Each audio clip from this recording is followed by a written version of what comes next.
Tutorial kuliah Sosiologi Hukum topik ke-6 dari 25 topik, Teori Klasik Sosiologi Hukum. Disediakan oleh Global Tutorial Teori I, pionir-pionir Eropa. Para pemikir sosiologi hukum adalah sosiolog yang berminat mempelajari hukum, banyak menyajikan pendapat tentang hukum baik itu hukum dalam pengertian yang otonom maupun hukum dalam hubungannya dengan bidang lain di luar hukum. Pemikiran para tokoh ini mengakibatkan timbulnya bermacam-macam konsepsi dan teori yang dikembangkan atas dasar berbagai perspektif yaitu suatu kerangka konsepsi dasar, paradigma atau model. Model tersebut sangat tergantung pada ilmuwan tentang latar belakang atau fokus perhatiannya. Adapun pola pembagian pembabak dan tokohnya didasarkan pada pemikiran Surjono Sukanto, 1985, yang menyebutkan bahwa penyusunan kategori perspektif teoretisi didasarkan pada berbagai kriteria seperti kerangka ilmu-ilmu hukum yang mencakup ilmu hukum dogmatis dan ilmu hukum kenyataan, kecenderungan perkembangan teori yang juga sering dipergunakan sebagai kerangka dasar, kerangka bidang-bidang tata hukum, latar belakang dan pusat perahlian penyusunannya, yakni ilmuwannya. 1. Charles Louis II yang dikenal dengan Baron Montesquieu. Lahir tanggal 19 Januari tahun 1689 dan meninggal 1755. Karyanya yang terkenal, L'Esprit de Lois atau The Spirit of Laws, 1748. Inti ajarannya sebagai berikut, a. Mencari ke bawah kulit peraturan formal hukum untuk mendapatkan inspirasi serta hubungannya dengan bentuk pemerintahan dan dengan suatu substruktur sosial yang dapat berubah dari kelompok politik yang mendasarinya. B. Untuk menyelenggarakan hukum sebagai hal yang selalu ada dengan sewajarnya, hubungan yang perlu yang berasal dari sifat yang sewajarnya, the necessary relation deriving from the nature of things, yang akan menerangkan terjadinya berbagai jenis politik yuridis karena sifat ketergantungannya pada fenomena sosial lainnya seperti adat istiadat, penduduk, agama, niaga, dan lain-lainnya. C. Meletakkan kajiannya pada persoalan bagaimana hubungan hukum dengan negara sebagai pelaksana hukum. D. Hukum tergantung pada bentuk dan bagaimana fisik setempat sehingga kajiannya menggunakan fisika sosial. E. Membebaskan sosiologi hukum dari segala kecenderungan metafisika yang dogmatis dan membawanya pada telaah yang lebih dekat pada perbandingan hukum. F. Hukum diselenggarakan oleh pembuat undang-undang dan membedakan hukum dengan adat istiadat. Menurutnya bahwa hukum diselenggarakan, sedangkan adat istiadat diilhamkan. G. Menekankan pada aspek statis hukum. H. Hukum merupakan bagian integral dari kebudayaan masyarakat. I. Hukum merupakan hasil dari berbagai faktor dalam masyarakat seperti adat istiadat, lingkungan fisik, dan lain-lain sehingga hukum dapat dipahami ketika hukum itu berkembang. J. Hukum bersifat relatif, secara abstrak tidak ada hukum yang baik atau buruk jika dipelajari sesuai masyarakat, hukum itu baik. Setiap hukum harus dipelajari dalam kaitannya dengan latar belakang perkembangan masa lampau dan keadaan sekelilingnya. Apalagi hukum sesuai dengan kerangka tersebut maka hukum itu merupakan hukum yang baik. K. Metode yang digunakan Montesquieu adalah sosiologis, komparatif, dan naturalisme. L. Pembagian kekuasaan, the separation of powers, yang disebut dengan trias politico yaitu pemisahan yudikatif, eksekutif, dan legislatif, yang semua berasal dari John Locke, yudikatif, eksekutif, dan federatif, hubungan antar negara. 2. Fried Karl von Savigny. Lahir tahun 1779 dan meninggal tahun 1861. La merupakan pendiri mazhab sejarah dan kebudayaan serta memopulerkan istilah ilmu hukum historis. Mazhab sejarahnya didasarkan pada romantik yang merupakan reaksi terhadap rasionalisme. Berikut ide pemikirannya. A. Nalar merupakan bentuk yang paling sempurna dari hukum. B. Rasionalisme dengan revolusi Perancis tahun 1789 gagal dengan cara doktriner maka ada reaksi terhadap premis rasionalismenya. C. Timbul gagasan pada sejarah dan tradisi sehingga timbul mazhab sejarah hukum oleh Savigny sebagai penggantian pemeriksaan hukum secara rasional dan ideal. D. Hukum tidak dengan sengaja disusun oleh pembentuk hukum. Hukum ditemukan tidak dibuat. Hukum tumbuh karena adanya proses dan proses itu tidak disadari dan organis sehingga perundang-undangan dianggap kurang penting bila dibandingkan dengan adat kebiasaan. E. Karena hukum berkembang dari hubungan-hubungan hukum yang mudah dipahami dalam masyarakat primitif ke hukum yang lebih kompleks dalam peradaban modern, kesadaran hukum tidak dapat lebih lama lagi menonjolkan dirinya secara langsung, tetapi disajikan oleh para ahli hukum secara teknis. Akan tetapi, ahli hukum tetap merupakan suatu organ dari kesadaran hukum, terkait pada tugas untuk memberikan bentuk pada apa yang ia temukan sebagai bahan mentah. Perundang-undangan menyusul pada tingkat akhir, oleh karena itu ahli hukum sebagai pembuat undang-undang relatif lebih penting daripada pembuat undang-undang. F. Undang-undang tidak dapat berlaku atau dapat diterapkan secara universal. G. Hukum merupakan perwujudan dari kesadaran hukum masyarakat. H. Hukum berasal dari adat istiadat dan kepercayaan bukan berasal dari pembentuk UU. I. Aspek yang dinamis dari hukum diserahkan pada sejarah hukum. J. Menentang kodifikasi hukum, Jerman, karena keputusan dari badan legislatif untuk kodifikasi hukum dikhawatirkan akan membahayakan masyarakat karena tidak sesuai dengan kesadaran hukum masyarakat. K. Secara fundamental, hukum terbentuk oleh adat istiadat dan kepercayaan populer atau oleh kekuatan-kekuatan internal yang bekerja secara diam-diam.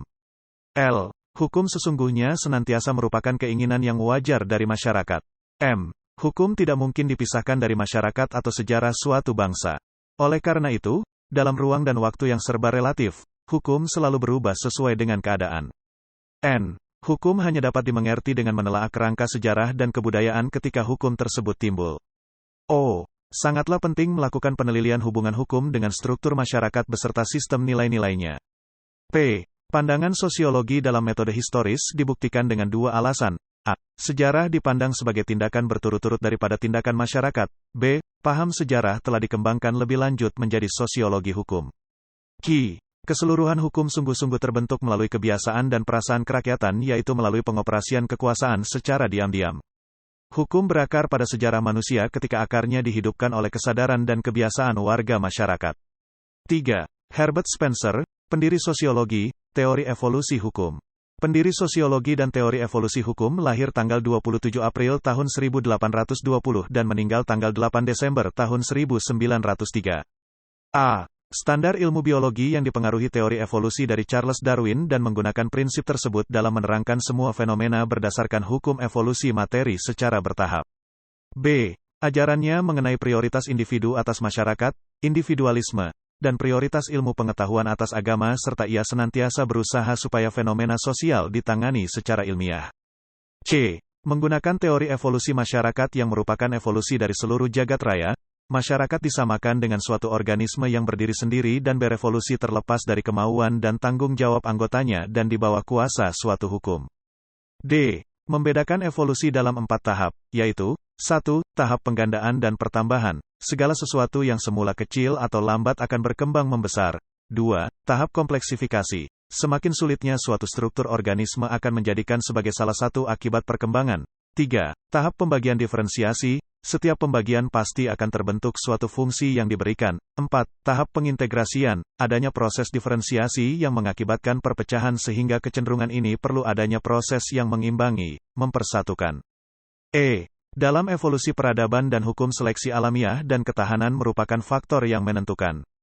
F. Menentang rumah sakit dan program pengentasan kemiskinan, legislasi sosial ini merupakan intervensi terhadap hukum seleksi alamiah. G. Mengelompokkan tipe-tipe masyarakat berdasarkan 1. Masyarakat militeristis dengan ciri-ciri orang bersikap agresif dan lebih suka merampas daripada hidup produktif.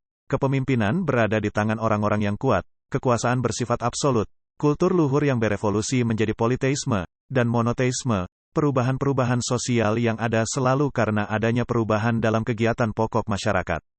2. Masyarakat industri dengan ciri-ciri lebih mengutamakan kerja-kerja yang bersifat lebih produktif dengan ciri demokrasi. Adanya liberalisme dalam memilih agama, adanya otonomi individu, kemampuan seseorang ditentukan oleh faktor biologis, masyarakat industri adalah masyarakat damai.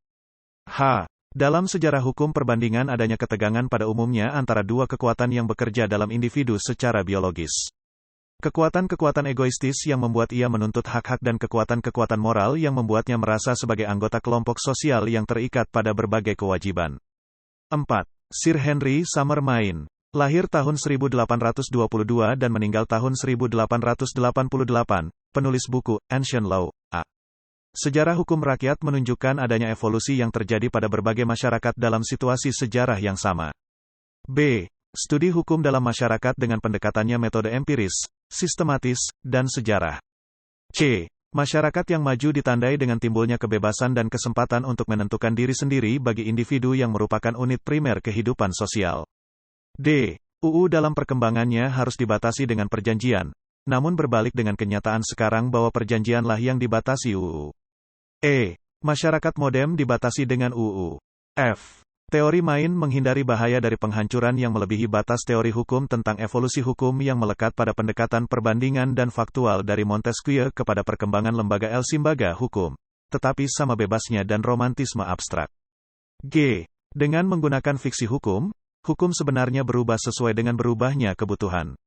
H. Hubungan hukum yang didasarkan pada status warga masyarakat yang masih sederhana, berangsur-angsur akan hilang apabila masyarakat tadi berkembang menjadi masyarakat modern dan kompleks. Hal itu disebabkan pada masyarakat tersebut hubungan hukum didasarkan pada sistem hak dan kewajiban yang dilakukan dengan dasar kontrak yang dilakukan oleh pihak-pihak terkait.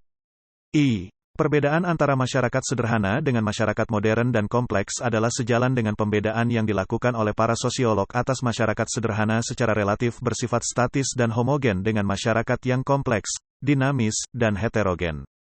Teori 2. Pemikiran sosiologi yang berpengaruh. Max Weber lahir pada tanggal 21 April tahun 1864 dan meninggal tahun 1920. 1. Kapitalisme merupakan kunci dari sekalian gejolak dan perubahan yang terjadi dalam masyarakat.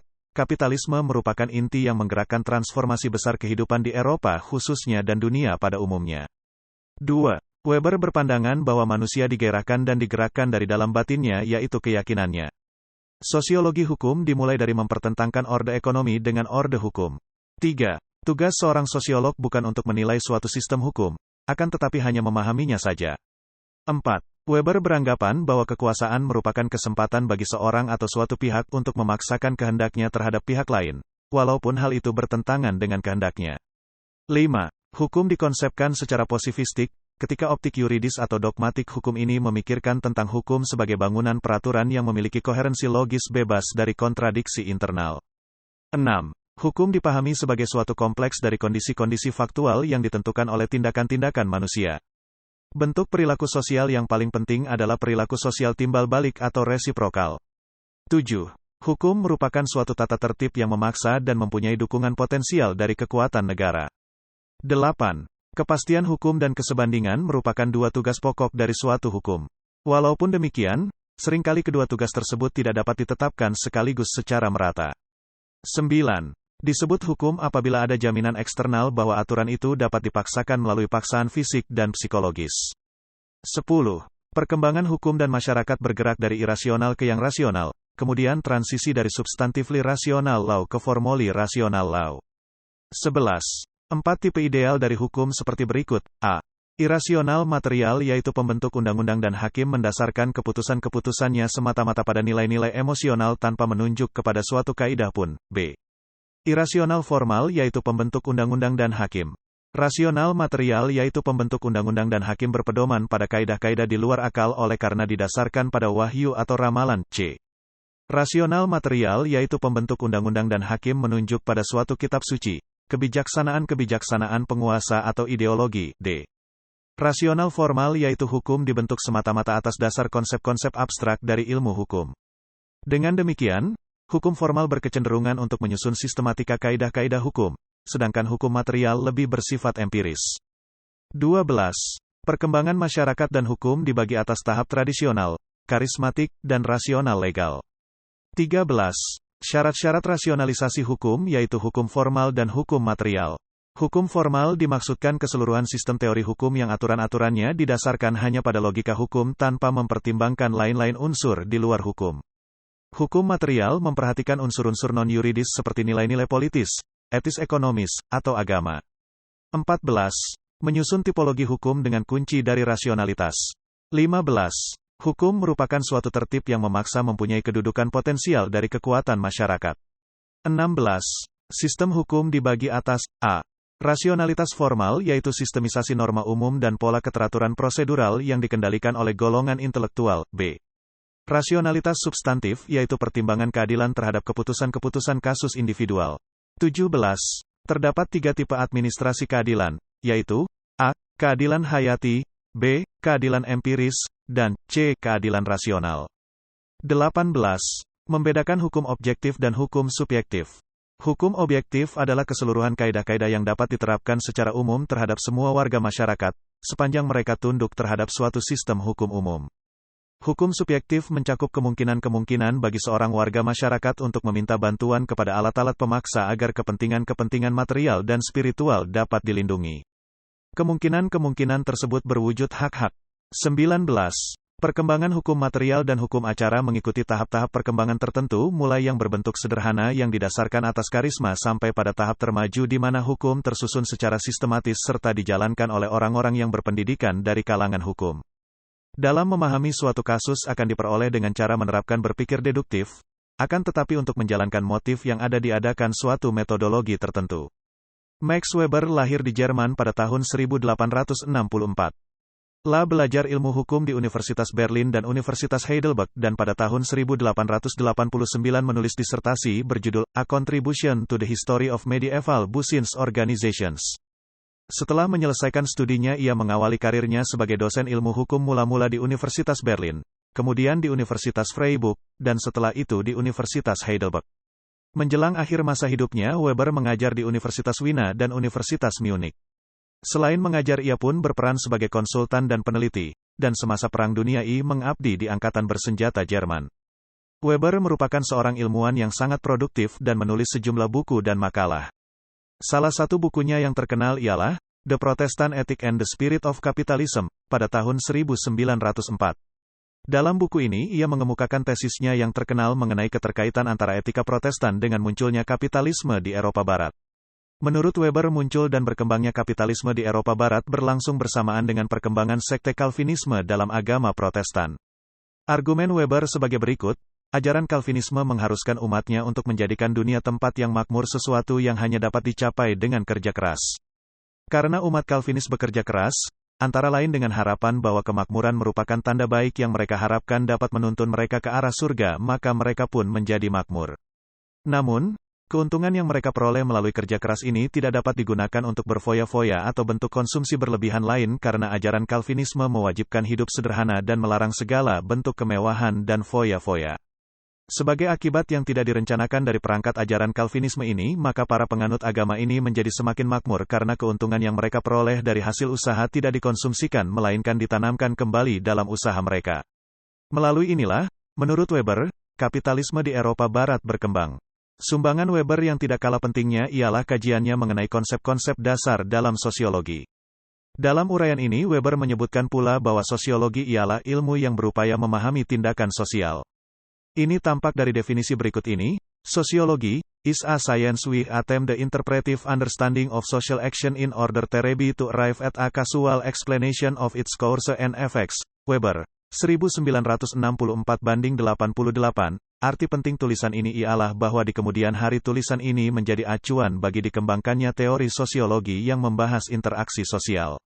Namun, yang perlu juga dikemukakan di sini bahwa pendekatan sosiologi yang diusulkan Weber dalam tulisan ini ternyata tidak menjadi tuntunan baginya untuk melihat masyarakat. Tulisan-tulisan Weber yang lain seperti bukunya mengenai etika Protestan dan semangat kapitalisme, mengenai sosiologi agama, mengenai agama Yahudi, mengenai agama India, mengenai agama China dan sebagainya tidak difokuskan pada interaksi sosial, melainkan pada masalah-masalah berskala besar dan berjangka panjang yang menyangkut masyarakat serta hubungan antar kelompok dan antar kelas yang terjadi di dalamnya. Dari uraian singkat ini tampak bahwa salah satu sumbangan penting Weber bagi sosiologi di samping sumbangan pemikirannya berupa usaha menjelaskan proses perubahan jangka panjang yang melanda Eropa Barat ialah usahanya untuk mendefinisikan dan menjabarkan pokok bahasan sosiologi. Rangkuman. Berdasarkan pemikiran Surjono Sukanto, 1985, menyebutkan bahwa penyusunan kategori perspektif teoritisi didasarkan pada berbagai kriteria seperti, kerangka ilmu-ilmu hukum yang mencakup ilmu hukum dogmatis dan ilmu hukum kenyataan, kecenderungan perkembangan teori yang juga sering dipergunakan sebagai kerangka dasar, kerangka bidang-bidang tata hukum, latar belakang, dan pusat perhatian penyusunannya, yakni ilmuwannya. Pionir-pionir Eropa di bidang teori klasik sosiologi hukum antara lain Charles Louis II yang dikenal dengan Baron Montesquieu, tahun 1689 sampai tahun 1755, Fried Karl von Savigny, tahun 1779 sampai tahun 1861, Herbert Spencer, pendiri sosiologi, teori evolusi hukum, tahun 1820 sampai tahun 1903, Sir Henry Summer Main, tahun 1822 sampai tahun 1888. Weber berpandangan bahwa manusia digairahkan dan digerakkan dari dalam batinnya, yaitu keyakinannya. Sosiologi hukum dimulai mempertentangkan orde ekonomi dengan orde hukum. Weber merupakan seorang ilmuwan yang sangat produktif dan menulis sejumlah buku dan makalah.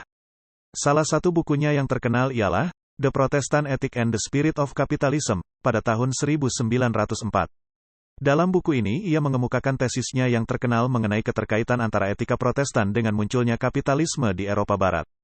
Menurut Weber, muncul dan berkembangnya kapitalisme di Eropa Barat berlangsung bersamaan dengan perkembangan sekte Calvinisme dalam agama Protestan. Salah satu sumbangan penting Weber bagi sosiologi, di samping sumbangan pemikirannya berupa usaha menjelaskan proses perubahan jangka panjang yang melanda Eropa Barat, ialah usahanya untuk mendefinisikan dan menjabarkan pokok bahasan sosiologi. Demikianlah materi topik ke-6 dari 25 topik tutorial sosiologi hukum. Channel Global Tutorial dipastikan sangat bermanfaat bagi siapa saja yang ingin menambah wawasan, termasuk mahasiswa perguruan tinggi negeri dan swasta manapun di Indonesia.